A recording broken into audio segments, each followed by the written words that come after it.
0-100 অ্যাক্সিলারেশনে এই বাইকটাকে বিট করতে পারবে এরকম বাইক মনে হয় না বাংলাদেশে আছে।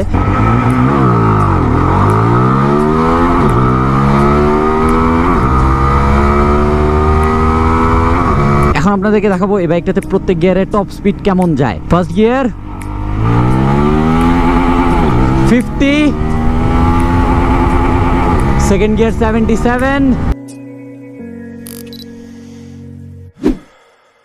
Hello guys, welcome to bike lover bachelor, welcome to another new video. আশা করি সবাই ভালো আছেন, আমিও ভালো আছি। আর আজকে আসছি আমার 13 GP 1 নিয়ে 300 ফিট। এ হচ্ছে 300 ফিট এক্সপ্রেস হাইওয়ে। আজকে এই রোডে এই বাইকটার পারফরমেন্স টেস্ট করব। তো এই বাইকটার পাওয়ার টর্ক আপনারা তো আগে থেকে জানেন, আগের ভিডিওতে বলে দিছি 19.8 bhp আর টর্ক হচ্ছে 80 নিউটন মিটার। তো আজকে দেখবো যে অন রোডে এটার পারফরমেন্স আসলে কতটুকু ভালো, মানে কতটুকু ফিল করা যায় এটার অন রোড পারফরমেন্স।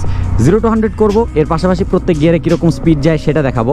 আমি জানি, আমি এর আগেই টেস্ট করছি, 0-100টা টেস্ট করি না, এবার প্রত্যেক গিয়ারে কীরকম স্পিড উঠে